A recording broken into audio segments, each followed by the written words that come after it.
Erwin Smith is one of the most popular characters in Attack on Titan.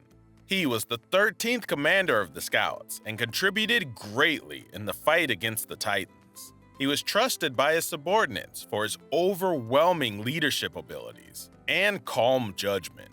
But he was also sometimes described as a devil for his ruthless decisions.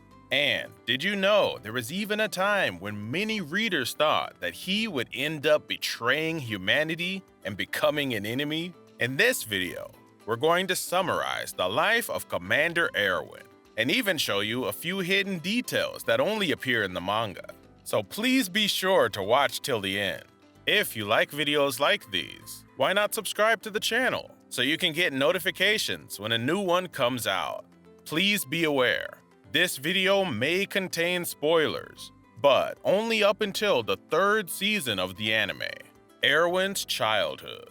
A lot of Erwin's past isn't described in the story and is unknown, but there is a scene in Volume 4, Chapter 50, where he talks about an event from his childhood. Erwin was a student in a class where his father was the teacher and was in the middle of one of his classes. While they were learning about the history of mankind, Erwin asked his father a question that had come to his mind. The question he asked wasn't revealed at this point, but this was foreshadowing for the last words Erwin would say just before his death. When they returned home, his father answered his question about the numerous inconsistencies in the history books distributed by the Monarchy. His father had a theory that the people who fled to the wall 107 years ago had their memories altered by the king to make it easier for him to rule, and he passed this theory on to Erwin. To the young boy Erwin, this was a ridiculous hypothesis, and he couldn't understand why his father would tell it to his son at home instead of in class. So he told the children of the town about it. As a result, the details became known to the military police, and Erwin's father was killed. The official reason for Erwin's father's death was chalked up to an accident, but in reality, he had been killed by the Monarchy because he got too close to the truth. Since then, his father's hypothesis became truth in his mind, and proving it became his life's mission. The theory that Erwin would turn evil. Very early on in the story, some readers were starting to think that maybe Erwin would end up being the story's final boss. The reason for this was the look on Erwin's face after receiving the report in Volume 13 that all the villagers in Ragako Village, Connie's hometown, had been turned into Titans. For some reason, this made Erwin smile, and even Levi thought it was weird when he saw it. Back when Volume 13 first came out, Erwin's childhood hadn't been covered at all yet, so readers who saw this scene started to suspect him. This never happened, of course, but this moment made it clear that Erwin's goal was not to protect humanity. It was something else. Later on, we see the scenes from his childhood and realize that he was smiling because he had come one step closer to realizing his father's hypothesis. Erwin before becoming commander.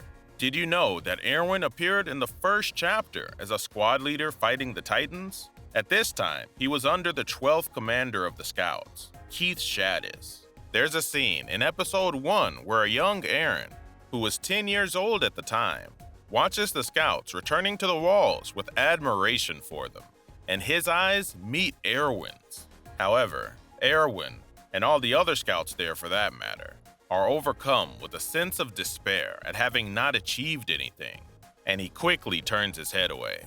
His first contact with the main character was a sad one. This scene is an important moment to me, considering that Erwin later becomes the leader of the Scouts and fights alongside Eren. His achievements as the commander of the Scouts. Later, when the leader of the Scouts changed from Keith to Erwin, he accomplished so many great things as the new leader, including recruiting Levi, even though that technically happened before he became commander. But Erwin's achievements, of course, weren't limited to only that. He would go on to accomplish many more things. Achievement 1. Helping Eren to join the Scouts. 5 years after the first Titan attack, in the year 850, Eren and his classmates graduated from training, but they were attacked by Titans for the second time. Eren is the first person living in the walls to ever transform into a Titan, and he's put on trial so they can decide what to do with him. Since this had never happened before, they had no procedure for dealing with this kind of issue. It was here that Commander Erwin proposed that Eren be handed over to the Scouts, on the condition that he'll be constantly monitored by Levi. This was more of an accomplishment than you realize your first time reading. Erwin managed to not only keep Eren alive, but to get him into the Scouts, and get closer to the truth about the Titans. This scene drew attention not only to Erwin's excellent judgment, but also to Levi's acting ability. Beating the crap out of Eren like that made it seem like they were the only ones who weren't afraid of him, even though Mikasa later realized it was necessary. I don't think she ever got along with Levi after that. Achievement 2. The 57th Expedition Outside the Walls. 1 month after Eren joined the Scouts, the 57th Exterior Research Expedition took place. Erwin's ingenious planning was shown here as well.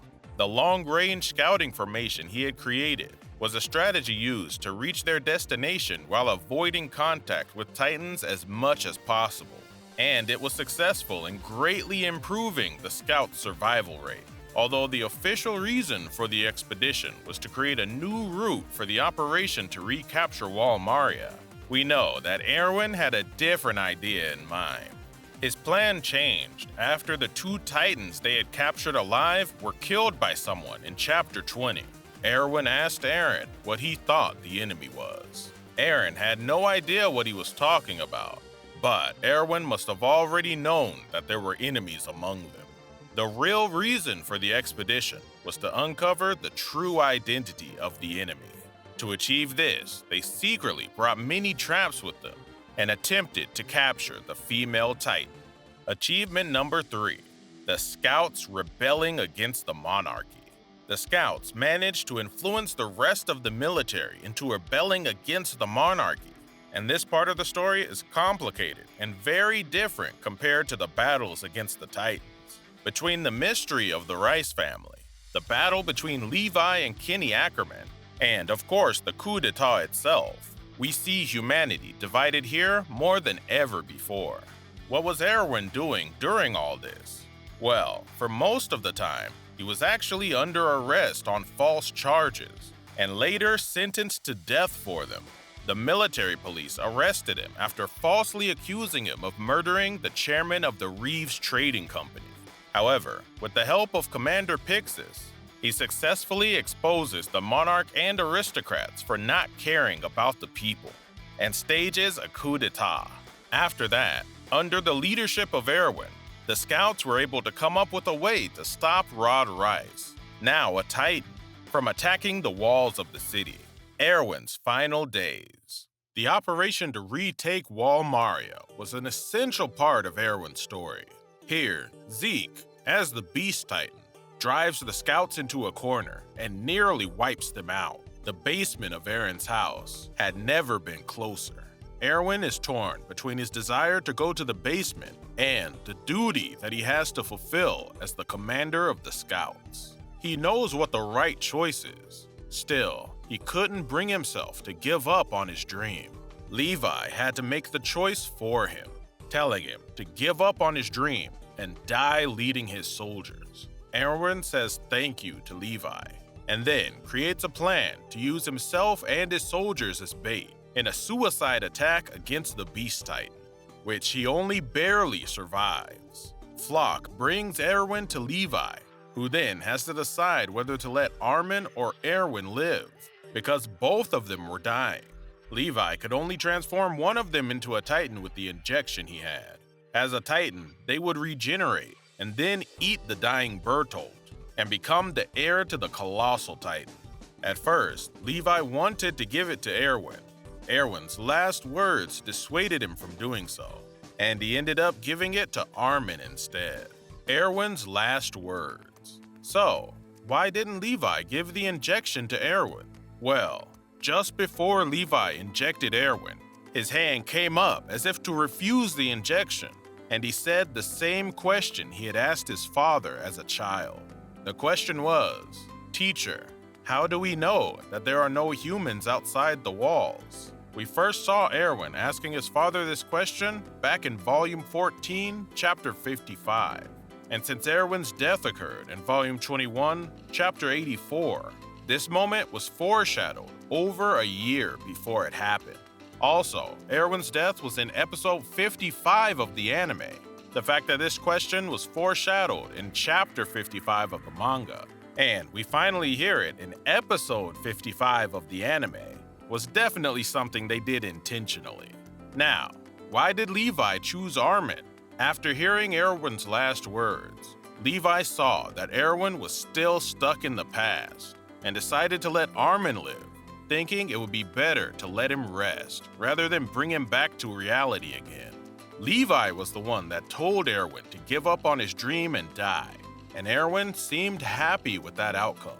Armin and Erwin both had their own dreams, but the difference was while Erwin couldn't bring himself to give up on his dream for the greater good, Armin gave up on his dream and entrusted it to his friends without hesitation for the sake of the greater good, even though nobody wanted him to.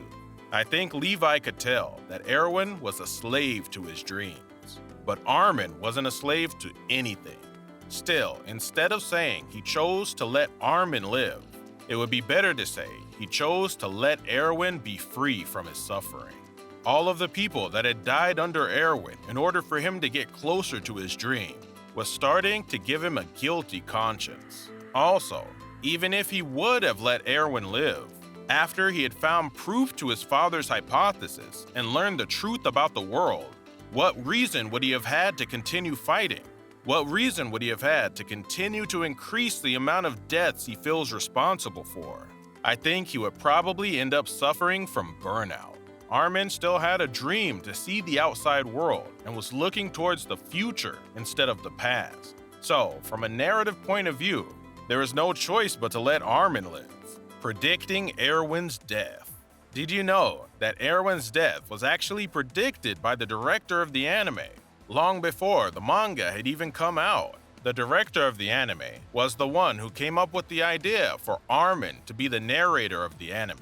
When asked why Armin was chosen, Araki said that it was his intuition, but he felt like he would turn into someone who would be able to assess the entire human race. He also said that he had a gut feeling that Commander Erwin, who had a similar perspective, would likely die in a major battle. Director Araki most likely had lots of talks with Isayama-sensei. Maybe Isayama-sensei decided to have Erwin die based on Director Araki's perception of his character.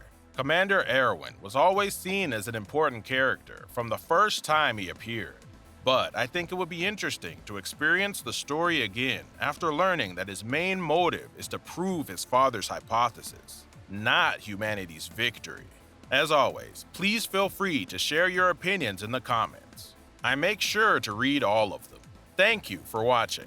I hope to see you again in the next video.